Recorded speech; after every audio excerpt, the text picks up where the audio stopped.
Bonjour très chers internautes, c'est avec un réel plaisir que je me tiens devant vous pour aborder un nouveau numéro sur notre chaîne. Mon nom est Reno Boris Mbota, votre frère, et nous allons pour ce numéro-ci nous poser une question, c'est de savoir ce que Yeshua et les apôtres ont enseigné au sujet de l'enlèvement. Donc, qu'est-ce qu'ils ont réellement dit au sujet de l'enlèvement, cette question de l'enlèvement, puisque c'est une grande question qui t'arrose beaucoup des esprits. Mais il faudra que nous sachions exactement ce que le maître a dit là-dessus et ce que les apôtres aussi ont enseigné à ce sujet.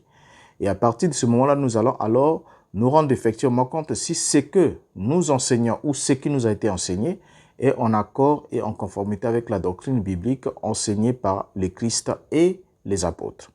Alors, pour commencer, la doctrine de l'enlèvement c'est l'une des doctrines qui a été très mal interprétée par les dispensationalistes, comme étant un événement secret que Yeshua accomplirait pour commencer, pour amener ses disciples ou les saints au ciel. Hein, là où ils seront gardés pendant 3 ans et demi, ou encore pendant 7 ans, selon d'autres croyances. Alors, afin de leur éviter la grande tribulation. Donc, l'objectif en principe de l'enlèvement, c'est pour faire éviter à l'Église de passer par la grande tribulation. C'est dans cette optique-là que cette doctrine a été conçue par les dispensationalistes. Alors, nous allons ensemble avec vous nous rendre effectivement compte que cette doctrine est complètement fausse à la lumière des Écritures. Que le Christ viendrait à sa seconde venue, secrètement, enlever l'Église de la terre pour leur épargner de passer par la grande tribulation. Cette doctrine est totalement fausse. Totalement fausse, et nous n'allons pas simplement le dire comme ça, mais nous allons le démontrer avec les Écritures en prenant effectivement ce que le Christ lui-même a dit à ce sujet et ce que les apôtres aussi, qui ont compris les paroles du Christ, ont redit aussi à ce sujet. Alors, un enlèvement physique de tous les croyants à la venue du Seigneur, c'est ce qui est enseigné, qu'il y aura un enlèvement physique de tous les croyants à la venue du Seigneur. Et ce qui fait qu'aujourd'hui, même ceux qui effectivement croient que la seconde venue du Mashiach s'est déjà accomplie depuis le premier siècle, selon les promesses qu'il a faites, mais sont quelquefois butés sur cette question-là de savoir, mais on nous a toujours mis dans la tête qu'il y aura un enlèvement qui sera l'une des conséquences de sa seconde venue. Il y aura un enlèvement physique, littéral, des croyants qui seront plus sur la terre. Mais comment se fait-il qu'aujourd'hui, nous sommes encore là? Alors, donc, ils sont nombreux à comprendre que, selon les propos de Yeshua, rapportés par la Bible, la venue du Seigneur aurait déjà lieu. Ils sont très nombreux à comprendre cela. Mais ce qui embrouille encore le tableau pour certains, c'est l'événement dit enlèvement. Vous voyez, cet événement dit enlèvement embrouille encore un peu le tableau, puisque certains se disent, mais s'il était déjà venu au premier siècle, est-ce qu'il ne reviendrait plus? D'autres se disent, mais que faisons-nous ici s'il est déjà venu? Et d'autres disent encore, pourquoi les saints continuent toujours à mourir après la destruction du temple et de la ville de Jérusalem? Pourquoi est-ce qu'ils continuent toujours à mourir? Donc les questions sont vraiment les gens au sujet des conséquences de la venue du Seigneur. Alors nous allons du moins aborder un aspect de nature de la venue de Mashiach, à savoir l'enlèvement. Et nous allons parler de ce que le Christ a dit à ce sujet. Donc, voir exactement ce que Yeshua a dit et ce que les apôtres aussi ont dit à ce sujet. Alors, pour commencer, l'enlèvement, on doit le rappeler, comme on l'a déjà dit une fois, que l'enlèvement est une doctrine récente, inventée plutôt dans l'évangélisme américain, qui rapporte qu'à la fin des temps, Jésus viendrait et que cette venue permettrait aux saints vivants de se joindre avec les saints ressuscités, ensuite monter dans les airs pour rencontrer Jésus qui devrait les amener vivre au ciel, pour leur épargner la grande tribulation pendant 3 ans et demi ou pendant 7 ans, selon certaines obédiences. Alors, pour ne pas être trop long, j'aimerais juste vous dire que cette doctrine est fausse. Et ça, comme je l'ai déjà dit en intro, j'aimerais encore le redire et le démontrer alors avec les Écritures. Alors, cette doctrine, pour commencer, se repose sur la compréhension scripturaire de l'Église moderne au sujet de Matthieu chapitre 24, versets 30 à 31, et au sujet de 1 Thessaloniciens 4, versets 16 à 18. Alors, pour commencer, le terme enlèvement, lui-même, le terme enlèvement est l'interprétation du mot grec harpazo, qu'on retrouve dans 1 Thessaloniciens chapitre 4, verset 17. Et bien, dans d'autres passages aussi, nous aurons à revenir dans un numéro spécial lorsque nous allons détailler le processus ou encore comment est-ce que cela s'est passé. Pas comment cela se passera dans le futur, mais comment cela s'est-il réellement passé. Nous allons prendre des éléments détaillés et nous allons comprendre ensemble à ce sujet. Alors, d'autres groupes parlent de l'enlèvement secret. Un enlèvement secret, selon cette branche, la seconde venue de Christ aura lieu 7 ans après l'enlèvement. Donc, ils se disent que juste avant la grande tribulation, Christ vient secrètement enlever l'Église et sa seconde venue va être une venue visible, donc physique, littérale, visible, mais qui va s'accomplir 7 ans après la grande tribulation. Vous voyez? Alors, Yeshua lui-même a prêché le rassemblement en lui de tous les croyants. C'est ce que nous devons d'abord souligner. Il a prêché les rassemblements en lui-même de tous les croyants et les apôtres aussi ont prêché les rassemblements de tous les saints en Yeshua. Alors, en fait, l'espérance des saints était de ressusciter afin d'être avec le Christ ressuscité. Ça, c'est l'espérance des saints de tout le temps. Voilà pourquoi Paul, parlant de la résurrection, disait que si le Christ n'est pas ressuscité, notre foi est vaine, donc nous sommes encore dans le péché, ainsi de suite. Mais ici, on comprend que le point culminant, le nœud même de la question du salut, de l'évangélisation et tout, reposait sur la résurrection du Mashiach. Donc l'espérance des saints, on doit le souligner, a toujours été de ressusciter afin d'être ensemble avec le Christ ressuscité. Parce que tant qu'on ne ressuscite pas, il n'est pas possible qu'on soit auprès ou avec le Mashiach ressuscité. Alors, les saints de Thessalonique, en ce qui concerne notre question ici, puisqu'on est au sujet de l'enlèvement, et évidemment, nous allons obligatoirement toucher le passage, l'épître de Paul aux Thessaloniciens.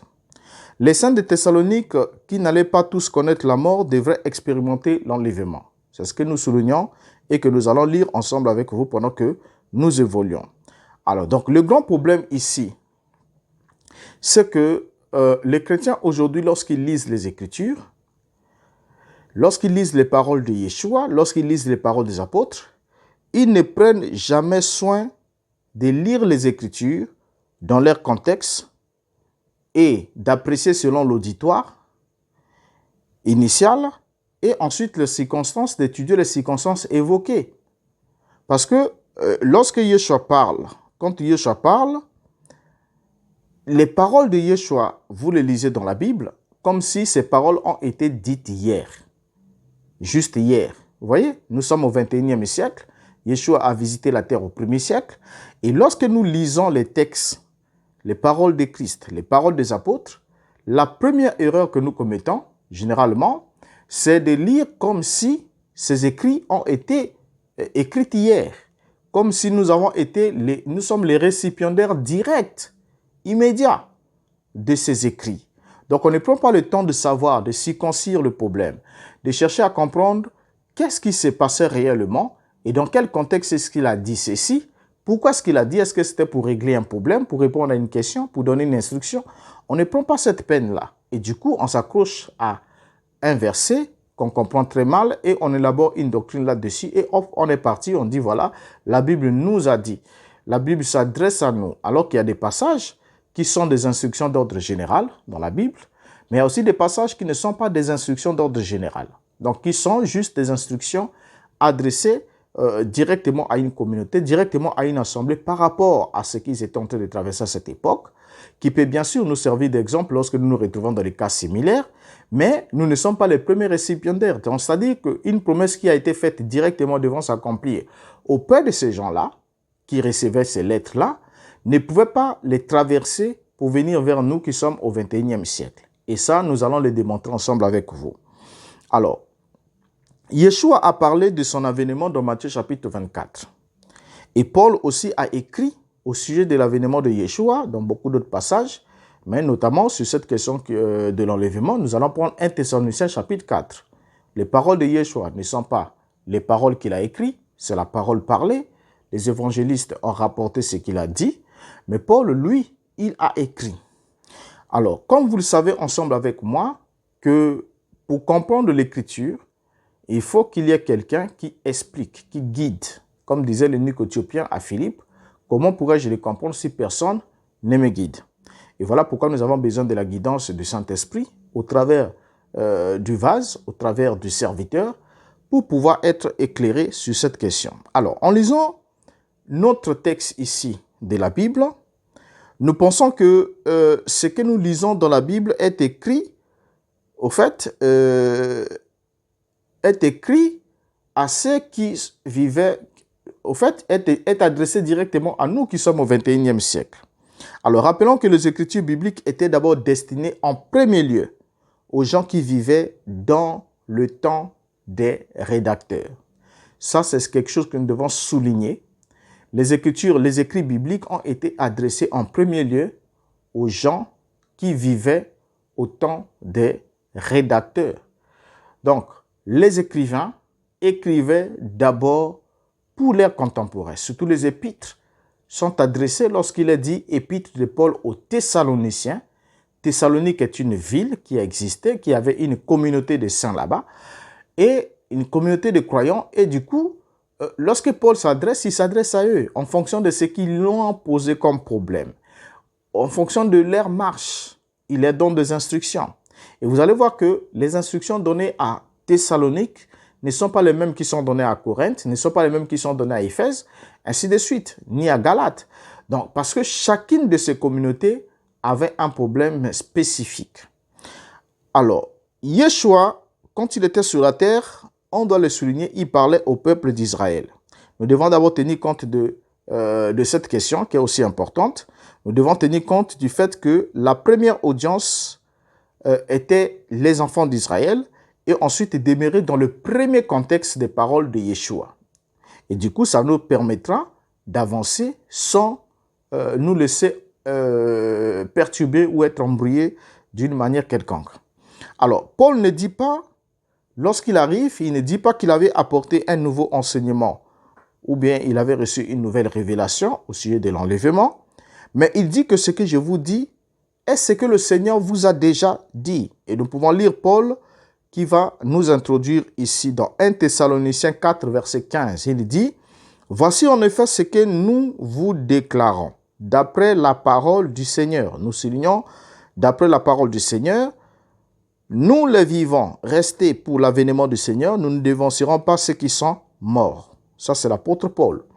Or, quand nous lisons ces textes, nous soulignons bien qu'il s'adresse, il dit, nous les vivants. Et ça, il faut que nous puissions prendre le temps de noter cela. Donc, noter le temps, l'expression. Et il est important aussi de tenir compte de cette grammaire. C'est très important. Nous les vivons, restés pour l'avènement du Seigneur. Nous les vivons. Alors, lorsque Paul écrit ici, il est en train de dire nous les vivons. Et du coup, lorsque Paul parle de nous, qui est ce nous? Est-ce que nous, il s'agit des gens qui viendraient au XXIe siècle? Non. Paul ne dit pas ceux qui seront vivants en ce jour-là ne dévancera pas ceux qui sont morts. En ce moment-là, on comprend que l'événement espéré est encore très loin devant et qu'il y aura effectivement des gens qui seront vivants. Peut-être que les Paul et tous les autres ne seront plus là. Mais ceux qui seront vivants, là, c'est en ce moment-là, c'est totalement indéfini. Mais lorsque Paul dit « nous les vivants », ça veut dire qu'il s'inclut dans le nombre, ça devient un autre langage. Nous les vivants restés. On doit le souligner, nous les vivons restés. Alors, certains aujourd'hui, ils voient dans le nous les croyants qui sont venus au XXIe siècle, qui disent, écoutez, Paul dit nous les vivants. Nous, mais au fait, lorsque vous lisez, soyons sérieux avec nous-mêmes parce que la Bible est écrite dans une langue, ok? La langue a ses règles et on ne peut pas bafouer les règles du langage juste parce qu'on se retrouve au niveau de la Bible, parce qu'on veut fabriquer une doctrine, parce qu'on veut apaiser sa conscience qui n'a pas bien compris, pour vouloir faire dire à la Bible ce qui est hors contexte. Lorsque Paul dit « nous », Paul s'inclut parmi les vivants qui doivent expérimenter cet événement-là lors de l'avènement du Mashiach. Il s'inclut. Alors, pendant qu'on va avancer, on va comprendre ensemble avec vous. Soit cette inclusion de Paul est un échec prophétique, et du coup, ses propos ou encore ses lettres, tout ça là, ses instructions ne sont plus fiables, soit cela s'est réellement accompli tel qu'il l'a annoncé, et à ce moment-là, nous pouvons prêter foi et nous pouvons progresser. Donc, on ne doit pas faire deux poids, deux mesures sur cette question parce que ce sont des questions très capitales et très importantes en ce qui concerne le salut. Lorsque Paul dit « nous les vivants restés pour l'avènement du Seigneur, nous ne devancerons pas ceux qui sont morts », Paul s'inclut parmi ceux qui doivent passer cette expérience de l'air vivant. Et ça, c'est très important. Et lorsqu'il dit « nous », c'est-à-dire lui et l'auditoire direct qui reçoit cette lettre. N'est-ce pas? Dans le « nous », il n'a pas dit « je », mais il dit « nous », c'est-à-dire moi, y compris vous, les Thessaloniciens, les saints vivants qui sont là. Nous n'allons pas devancer ceux qui sont déjà partis. Et on va descendre plus bas pour comprendre pourquoi est-ce qu'il a tenu ces genres de langage. Alors, si vous tenez compte du contexte initial du texte, c'est-à-dire savoir à qui Paul s'adressait, vous n'allez pas espérer l'enlèvement dans notre futur. Parce que rien qu'en restant sur ce point-là, si on tient compte de l'audience initiale, ok, de savoir exactement envers qui Paul s'adressait, on ne va pas se permettre d'attendre un enlèvement dans le temps futur. Alors, Paul s'adressait à l'église des Thessaloniciens, qui était son audience initiale, et par extension, les autres églises aussi, qui étaient du temps du ministère apostolique. Donc, les apôtres ont enseigné, Paul a parcouru les églises d'Asie. Donc, lorsque Paul s'adresse à l'église des Thessaloniques, et comme il a donné l'instruction à une autre église, il leur a dit, lorsque vous allez recevoir la lettre que je vous envoie, en fait, pour la parvenir à l'église de Laodicée, et prenez aussi celle qui parvient de l'église de Laodicée, et vous allez aussi vous instruire là-dessus. Donc, on comprend ensemble avec vous que le message de Paul était bien adressé à un auditoire. Et cet auditoire, c'était les églises. Donc, il y avait d'abord l'auditoire direct, les Thessaloniciens, sur cette question, et ensuite, par extension, les autres églises qui étaient sous le ministère apostolique, sous leur ministère, donc l'apôtre Paul et les autres. Alors, donc, les Thessaloniciens doivent alors être vivants lors de l'accomplissement de la rencontre avec le Mashiach, rencontre qui n'inclut pas ce qui viendra au XXIe siècle. Parce qu'il est absolument impossible qu'on puisse avoir cette prétendue seconde venue dans notre futur, donc au XXIe siècle ou devant nous, du moment où les participants de cette expérience-là qui doivent être changés vivants sans voir la mort ne sont plus de ce monde depuis les premiers siècles, effectivement. Donc, c'est eux d'abord qui sont les récipiendaires de ces lettres. C'est eux d'abord qui sont ceux qui devaient passer cette expérience-là en premier lieu. Donc, ça les concernait d'abord.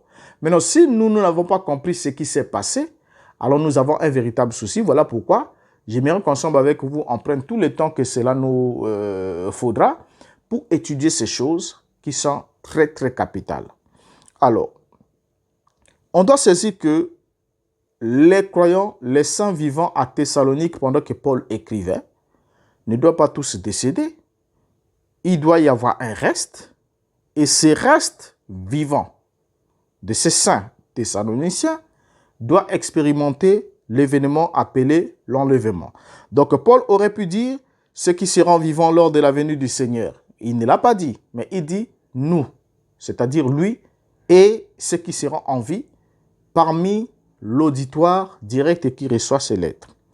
Alors, comment est-ce que Paul est arrivé à dire ensuite nous les vivants qui seront restés?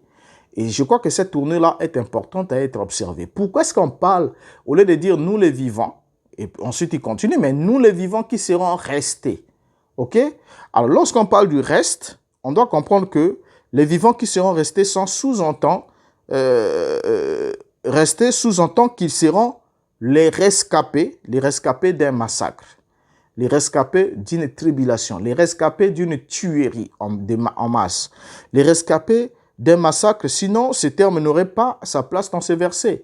Parce que Paul n'aurait pas à dire, nous les vivants qui seront restés, nous les vivants qui seront restés, ça ne tiendrait pas. Il aurait simplement pu dire, nous qui serons encore vivants, nous ne dévancerons pas, mais nous les vivants qui serons restés. Parce qu'un peu plus haut, Paul est en train de parler, au verset 13, il parle au sujet des saints qui se sont endormis.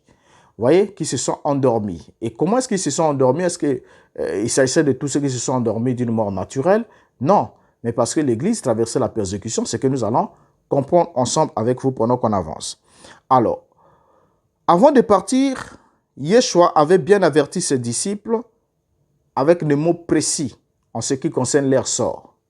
Puisque selon la doctrine dispensationaliste, le Christ doit revenir à la fin des temps, enlever son Église de la terre pour que celle-ci ne puisse pas passer par la tribulation. Vous voyez, ne puisse pas passer par la tribulation, donc elle doit être épargnée, être déplacée de la terre pour qu'elle ne puisse pas être tuée, massacrée pendant la grande tribulation. Mais lorsque nous prenons les paroles de Yeshua, on commence avec le Mashiach lui-même. Dans Matthieu chapitre 24, le verset 9, il dit ce qui suit. Alors on vous livrera au tourment et l'on vous fera mourir. Et vous serez haïs de toutes les nations à cause de mon nom. Ça, c'est le Christ lui-même qui s'adresse aux apôtres. Il s'adresse à ses disciples.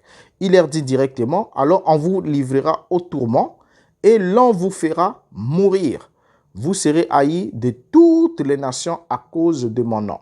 Alors, ceux qui enseignent alors que Yeshua devrait enlever les saints avant la grande tribulation sont juste dans une ignorance magistrale en ce qui concerne cette prophétie biblique, en ce qui concerne les écrits bibliques. Parce que Yeshua ici annonce directement à ses disciples que ces derniers vont être livrés au tourment et ensuite on vous fera mourir. Donc la mort faisait déjà partie de leur mission. Donc, de connaître la mort. On les fera mourir. Ce n'est pas une mort naturelle. Mais, puisque naturellement tout être humain est mortel, mais eux, ici, Yeshua dit, on vous livrera au tourment et l'on vous fera mourir.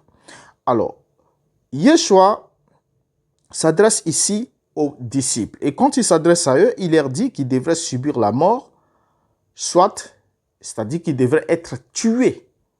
C'est eux qui leur annoncent ça. Et dans Jean chapitre 15, le verset 20, il leur dit, « Souvenez-vous de la parole que je vous ai dite. Le serviteur n'est pas plus grand que son maître. S'ils m'ont persécuté, ils vous persécuteront aussi. S'ils ont gardé ma parole, ils garderont aussi la vôtre. » Donc là, la persécution est annoncée. Yeshua qui annonce que ce que j'ai subi, c'est ce que vous allez subir. S'ils m'ont persécuté, ils vont aussi vous persécuter. Donc souvenez-vous que ceux qui ne reçurent pas les paroles du Mashiach, le persécutèrent jusqu'à le mettre à mort lorsqu'il était là. Et c'est la même chose que Satan devrait faire encore envers ou encore contre les disciples d'avant la venue du Mashiach, soit pendant la grande tribulation. Le disciple aussi devait subir ce que le maître a subi, être persécuté jusqu'à la mise à mort. Vous voyez? Alors, dans Jean chapitre 16, le verset 2, jusqu'au verset 3, nous lisons, « Ils vous excluront des synagogues, et même l'heure vient où quiconque vous fera mourir croira rendre un culte à Dieu. Et ils agiront ainsi parce qu'ils n'ont connu ni le Père, ni moi. » Donc, vous voyez ici, le Christ est clair. Il prépare les disciples. Il leur montre que vous allez vraiment subir des atrocités de la part des Juifs qui sont ennemis de Dieu, ainsi de suite. Et il leur dit bien, quiconque vous fera mourir croira rendre un culte à Dieu. Donc les gens tueront, ils vous feront mourir, vous les apôtres, mes disciples. Et en le faisant, ils croiront rendre même un service à Dieu. Alors, quand Paul arrive alors à parler de vivants qui seront restés, il parle des rescapés de ce grand massacre annoncé par Yeshua. Il est en train de parler du rescapé de ce grand massacre annoncé par Yeshua. Or, Yeshua, dans Marc chapitre 13, verset 20, il va ajouter, « Et si le Seigneur n'avait abrégé ces jours, personne ne serait sauvé, mais il les a abrégés à cause des élus qu'il a choisis. » Or, abréger ces jours ne signifie pas que ces jours ne viendraient pas, mais il signifie que ces jours viendront, mais ils seront écourtés pour épargner quelques élus, car il faut bien qu'il y ait des vivants qui doivent passer par le changement. Parce que la promesse incluant l'enlèvement, selon la parole du Mashiach et selon ce que les apôtres ont enseigné de la compréhension qu'ils ont de cette promesse, c'est qu'il doit y avoir deux catégories de gens, donc les vivants qui doivent passer par le changement et les morts qui doivent passer par la résurrection. Vous voyez? Alors, donc ces deux points-là sont des points très importants à souligner. Alors, Yeshua, s'adressant aux disciples, va leur dire encore ce qui suit dans Matthieu 16, du verset 24. Nous continuons à lire jusqu'au verset 28. Il leur dit: alors, Jésus dit à ses disciples, si quelqu'un veut venir après moi, qu'il renonce à lui-même, qu'il se charge de sa croix et qu'il me suive. Car celui qui voudra sauver sa vie, la perdra. Mais celui qui la perdra à cause de moi, la trouvera. Alors, j'aimerais qu'on souligne ce point, il est important. Celui qui voudra sauver sa vie, c'est quelle vie? La vie périssable, la vie mortelle. Il fera quoi? Il la perdra, ok? Mais celui qui la perdra à cause de moi, la trouvera. Ici, le Christ ne dit pas, la tournure ne dit pas celui qui la perdra à cause de moi, la retrouvera. Parce que si on a perdu la vie à cause du Mashiach, c'est une vie naturelle et mortelle. On est mis à mort à cause de lui. Mais si on doit revenir à la vie, enfin, si la résurrection doit être le retour à la vie mortelle, alors la formule du Mashiach ne devait pas être celui qui perdra sa vie pour moi, la trouvera, mais la retrouvera. Parce qu'une fois qu'on a perdu, et retrouver, ça veut dire avoir de nouveau ce que l'on avait au préalable. Vous voyez? Mais ici, le Mashiach dit, celui qui perdra sa vie pour moi, la trouvera. C'est autre chose. Et ça, c'est ce que nous allons comprendre pendant que nous avançons et que nous allons revenir lorsque nous allons évoquer la résurrection dans le détail. Alors, la persécution est annoncée ici par le Mashiach. Et cette persécution consistait à être prêt à perdre sa vie pour Yeshua HaMashiach.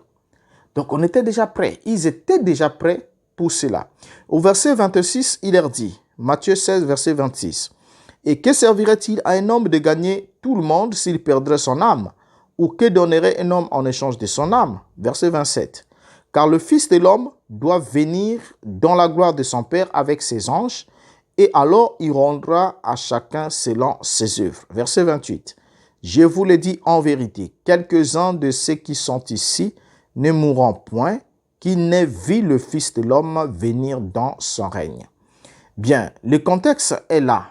Vous voyez, le contexte est là. Je crois que le texte est clair pendant que nous le lisons.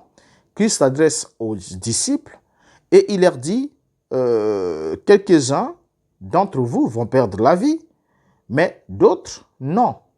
Quand il dit quelques-uns d'entre vous ne mourront point, ça veut dire qu'il y en aura qui vont goûter à la mort, mais d'autres, non. Ça veut dire que vous n'allez pas tous mourir avant la venue du royaume. C'est ce que le Mashiach a dit. Vous n'allez pas tous mourir avant la venue du royaume. Or, il y a certains qui disent, écoutez, cette promesse-là s'est accomplie 6 jours plus tard quand il a mis les disciples sur la montagne de la transfiguration et qu'il a été transfiguré. On a vu Élie et Moïse apparaître à côté de lui. Quand il descendait de la montagne, il dit, ne parlez de cette vision à personne avant que le Fils de l'homme soit ressuscité d'entre les morts.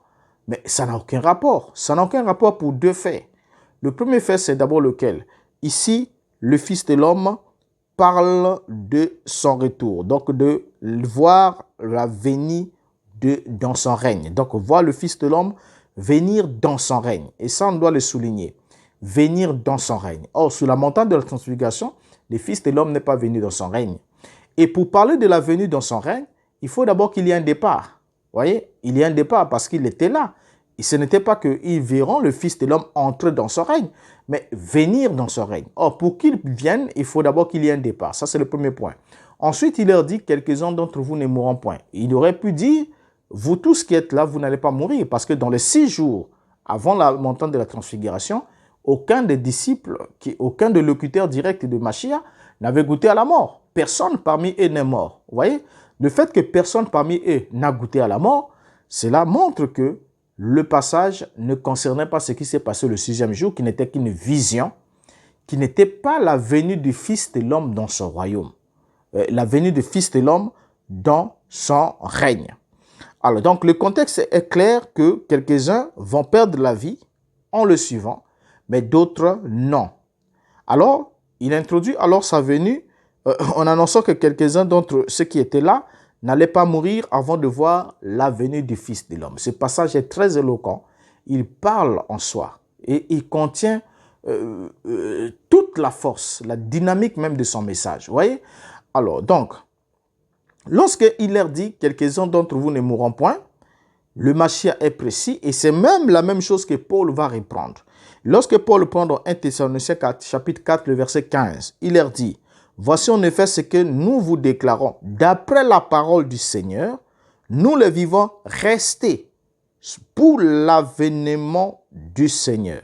Nous ne dévancerons pas ceux qui sont morts. » Donc nous les vivants restés pour l'avènement du Seigneur, ne dévanceront pas ceux qui sont morts. Alors ceci est un enseignement clair de la part du Machia et des apôtres, comme quoi quelques-uns d'entre eux n'allaient pas voir la mort avant de voir le Fils de l'homme venir dans son règne.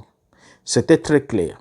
Alors donc on voit bien que Paul a enseigné exactement ce que le Machia avait enseigné aux disciples. Paul a dit la même chose. Paul n'a pas amené quelque chose de nouveau, mais il n'a fait que dire ce qui a été dit. Donc le reste qui resterait vivant, c'est ceux qui ne doivent pas mourir. Donc, dans ce nombre-là, de ceux qui ne doivent pas mourir avant que le Fils de l'homme vienne de son règne, il y a aussi les 12 disciples. Donc, les quelques apôtres. Donc, quand on dit quelques-uns, il n'a pas dit l'un d'entre vous. Non, peut-être qu'il y aura un seul survivant, mais quelques-uns d'entre vous. Quelques-uns de son auditoire direct de ce jour-là ne devaient pas tous pas goûter à la mort avant de voir la venue du Fils de l'homme dans son règne. Alors donc, on voit bien que Paul a enseigné exactement ce que Yeshua avait enseigné. Alors, le verset parle d'un reste qui devait être préservé pour la venue du Machia. Un reste qui devait être préservé, qui devait être des témoins vivants. Donc, parmi ceux qui ont écouté la promesse, il devrait y avoir des témoins vivants qui doivent voir l'accomplissement de ce qu'ils ont écouté directement. Parce qu'ils ont écouté indirectement. Parce qu'aujourd'hui, là, vous n'avez pas écouté les paroles du Machia directement. Or, ici, c'est les auditeurs directs. Donc, ils ont directement écouté. Vous voyez? Donc, les interlocuteurs directs du Machia, parmi eux, il y en a qui devaient être vivants lors de l'accomplissement de cet événement dit enlèvement. Alors, donc, le verset parle d'un reste qui devait être préservé pour la venue du Machia. Ce qui rend évidemment cela impossible pour s'accomplir 2000 ans plus tard. Donc rien que ce passage-là rend effectivement l'enlèvement, pour ceux qui attendent que cela s'accomplisse dans nos jours, ou ça s'est accompli quelques années, ou ça s'accomplira plus tard, cela rend pratiquement cela impossible. Parce que selon le Machia, il s'adresse aux disciples, vous serez mis à mort, et il leur dit, vous n'allez pas tous périr, quelques-uns d'entre vous seront encore vivants lorsqu'ils verront cela s'accomplir. Et quand Paul arrive, Paul parle de l'avènement du Fils de l'homme, du Seigneur, il dit que nous les vivants restés, lors de l'avènement du Seigneur, nous ne dévancerons pas ceux qui seront morts.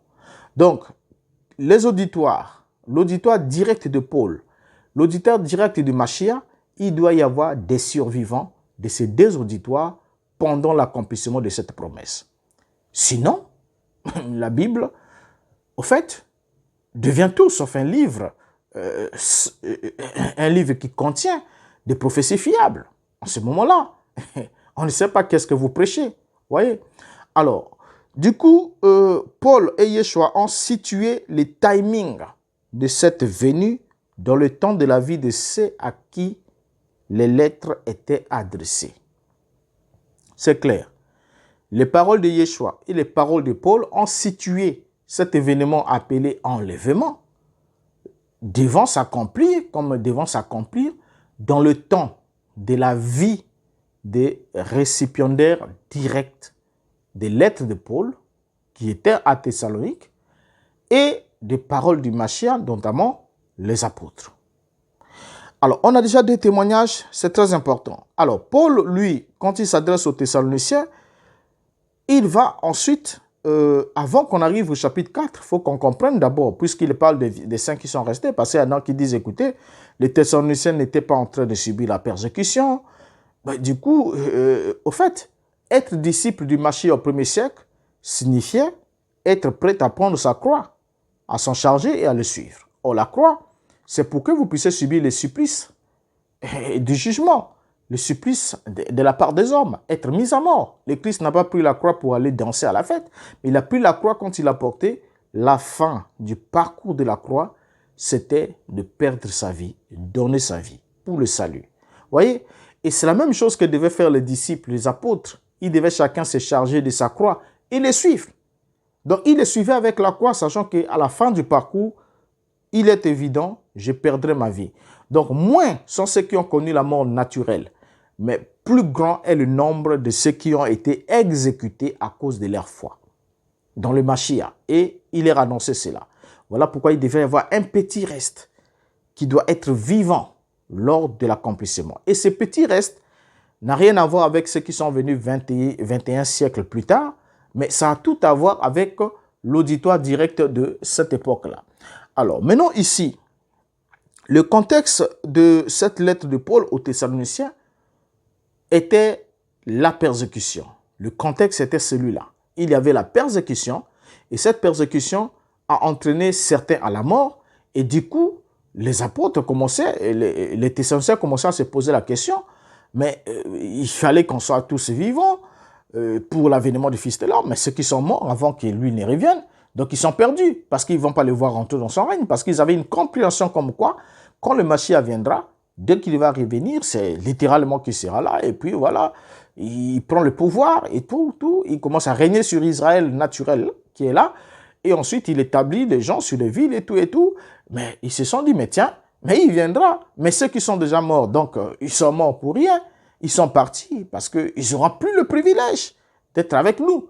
Donc c'était ça la question qu'ils avaient.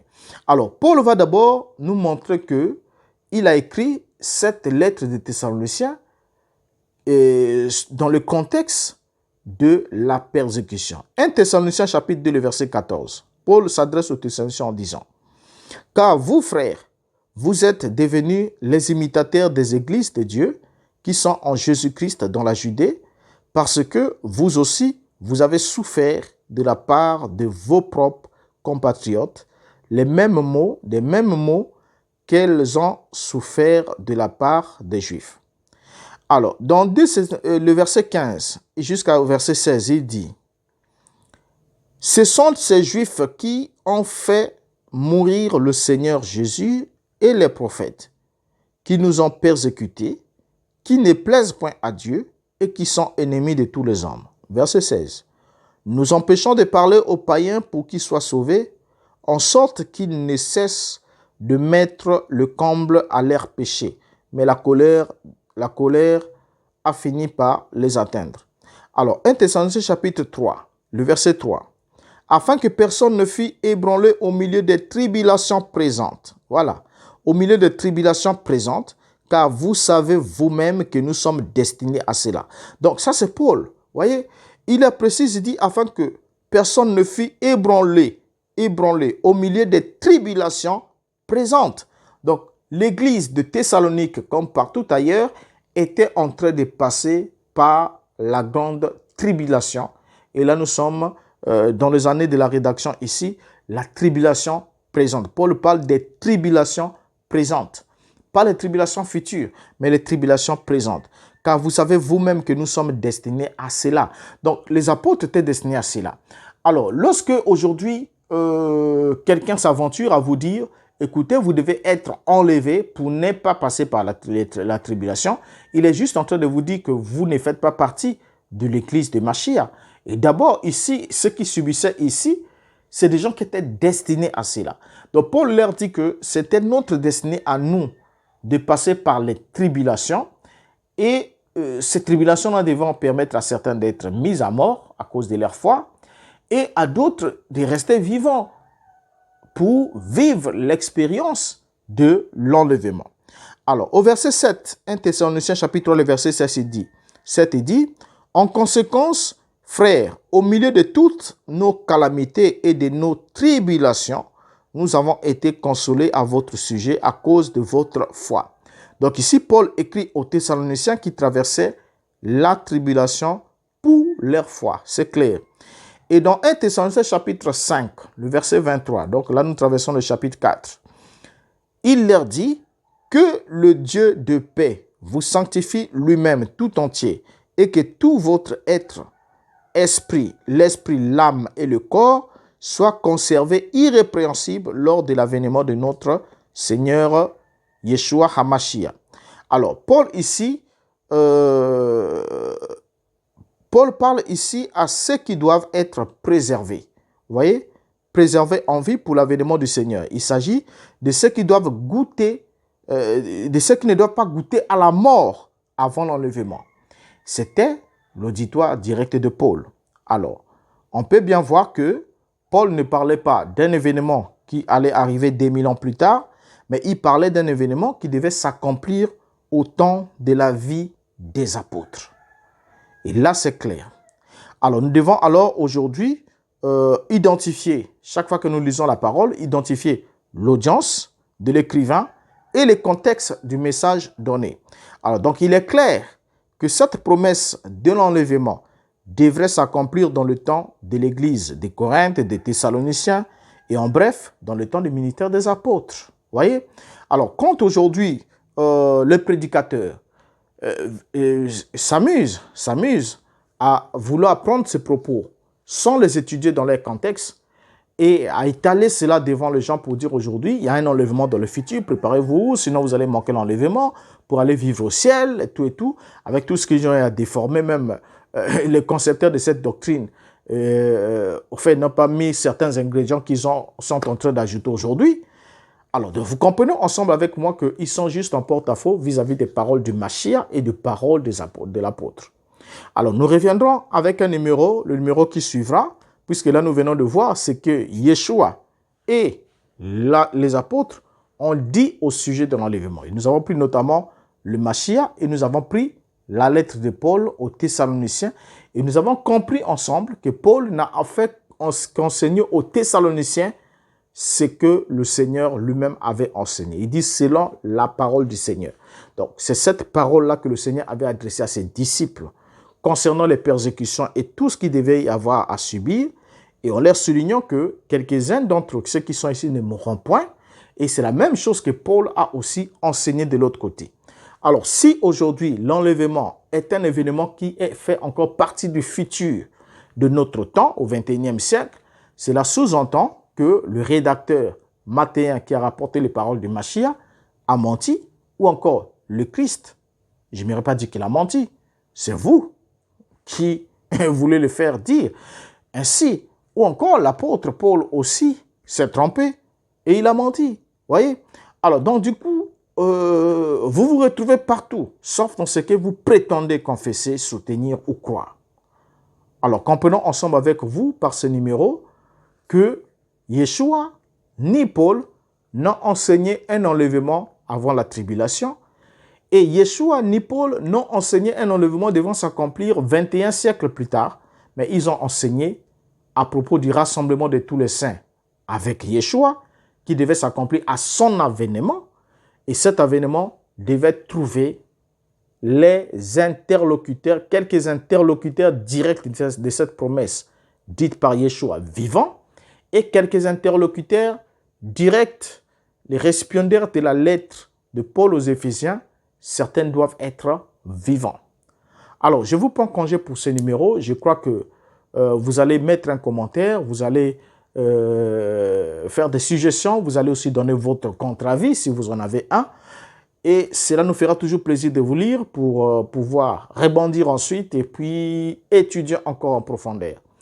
Alors, je suis votre frère Renaud Boris Mota. Si aussi le Seigneur met dans votre cœur le poids de nous soutenir, nous avons besoin de vos prières parce que toute une œuvre d'édification est très combattue par l'ennemi. Vous ne pouvez pas savoir quelles sont les pressions et tout ce qu'on peut subir pour qu'on ne puisse pas avancer. Mais ensemble avec vous et par la grâce du Seigneur, nous pouvons avancer et aller plus loin. Donc, vous pouvez nous soutenir par vos prières, en vous abonnant à la chaîne si ce n'est pas encore fait, et en aimant la vidéo, en likant et en partageant immensement pour que d'autres aussi soient édifiés. Et vous pouvez bien sûr aussi nous soutenir aussi par des moyens logistiques, pourquoi pas des moyens financiers en faisant un don quelconque à la hauteur de votre conduite et de vos moyens. Et cela sera toujours une bénédiction pour nous permettre de continuer et d'avancer, d'améliorer les structures de l'émission et aller encore plus loin ensemble avec vous. Alors, nous nous retrouvons au prochain numéro. Ne le manquez surtout pas puisque nous allons donner suite à ce que nous avons introduit par ce numéro-ci. Je vous prends congé et je vous dis au revoir jusqu'à ce qu'on se retrouve pour la prochaine occasion. Ma prière, comme toujours, est que Dieu vous garde et vous bénisse. C'était votre frère Renaud Boris Mbota. Au revoir.